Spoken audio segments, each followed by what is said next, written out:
When I upload videos like this, some people accuse me of being a cop hater. I'm not a hater of cops. I'm a lover of justice. And it's patently unjust to initiate force and violence on peaceful people who haven't done anything wrong. It's especially unjust for anybody, including cops, to take another man's freedom away and extort him when he just got done single-handedly stopping a crime, subduing an armed criminal, and saving lives. And that's exactly what happened in Kennesaw, Georgia, when 25-year-old Matt Solon and his friends were confronted by a man with a gun in a bar parking lot.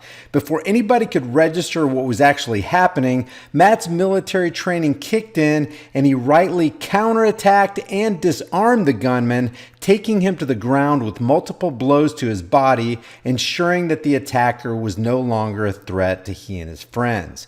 Well, it turns out that the only mistake Matt made that night was calling the police. Here's the 911 call and the initial encounter with police officers. Cop 911, what's the location of your emergency? Someone pulled a gun on me.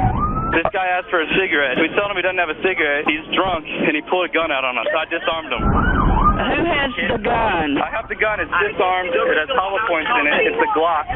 I want you to stand there, and I want you to put that gun on the ground, okay? Do not have it in your hand when they pull up. Okay, it's on the ground. Okay, tell them the gun's here and point to the ground, but keep your hands to where they can see them. Okay. All right, thank you. Where did that come from? It came from him bleeding from the head. The guy bleeding from the head? Yes, sir. Matt Solon, the guy who called the cops, is the one with his hands on the back of the car. It's about 2 in the morning, and I'm with my girlfriend and a couple friends. And we're leaving. We're all sitting by my car, about to say goodbye. He just comes up to us and he asks for a cigarette. And we're like, we don't smoke. We don't have a cigarette. I'm sorry. Turns around and then pulls out a gun, and his girlfriend's freaking out, like being like, no, no, no, what are you doing? I knew I had to do something. This guy, who was stationed in Afghanistan, did the Kennesaw cops a favor by inflicting justice on a real criminal in society. Every witness that night told the cops that Solon saved their lives by acting so quickly to contain the threat. He just went after him and got the gun out of his hand. Defended himself, defended us. So given those testimonies, the cops knew that Matt Solon was the good guy, and that he single-handedly did those cops a favor. Later, the Kennesaw police managed to get the parking lot video, which provided further evidence that the testimonies of all involved proved the fact that Matt Solon was indeed the hero of the night. It shows Dwight Cooper and his girlfriend engaging with Solon and his friends. What are we seeing in this blurry video? He comes up, asks us for a cigarette, gets mad, walks back, and that's when his girlfriend's flailing. And then he lifts up his shirt, pulls out a Glock, points it at us, and his girlfriend's still freaking out. So that's when I run up at him, disarm him, hit him over the head with his gun, walk away, and pick up the clip. In spite of all this, Matt Solon is the only one who ends up in handcuffs and goes to jail. Here's the exchange with the cops. I don't know who you are. I don't know who you are. Okay, do you think people ever lie to the police? Is it possible? I could have got shot today. Yep, me too. That's my job. So, I was in the military for 6 years. I think I know that. Congratulations, I was sir. in Afghanistan. I know exactly what danger is. If I'm not armed, you want to test me or frisk me or whatever? You're fine. Just don't move, and there's nothing issue with that. Don't go reaching in your pocket, man. You just Get away and get thrown on the ground. Don't be stupid.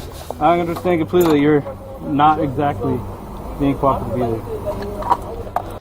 Oh, can't say that to the cops. With that statement, here comes the cuffs for absolutely no reason at all. I'm putting him in my car. So the guy who stopped the crime and called the police is the one who gets handcuffed and thrown into the back of the cop car. So we figure this out. You're being detained. Sure. Did I do something wrong? I don't know what's going on. We're trying to detain you to figure out what's going on. Does that make sense? Yeah, but did I do something wrong? Did I do something wrong or no? And that's his gun? This was laying over there on the floor. I'm not sure. A bunch of cops show up and spend the next hour trying to figure out what happened, detaining all involved, when it would have been so much easier just stopping the crime, pummeling the criminal, relieving him of his firearm, and going home. Instead, Mr. Solon gets himself a criminal record for being a real hero. One guy apparently got whacked upside the head. possibly with this. He supposedly took a gun out and hit him in the head. No, it was that dude's gun. Right. He took the gun off. He says he took the gun off him, hit him in the head. Radio told us that the guy that got kicked was the one who had the gun, pulled it, got kicked, the guy took the gun and left. While the thin blue line, or should I say thick blue line, stands around trying to figure things out, the hero sits in the back of the cop car in cuffs. Well, you give us just a minute, we'll get your story in a minute, okay? Okay. I was making sure I'm getting my story. I mean, you guys wouldn't even be out here if I didn't call you. Look at it this way, man.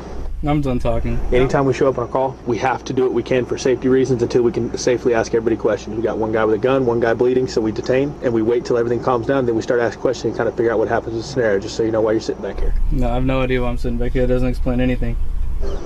Good luck with that guy. What did he say to you? That's why he's back there. I don't know who he is. He says, I saved their lives. I don't know why I'm back here. Y'all aren't doing your damn job. And all I know is he's the last one to touch the gun.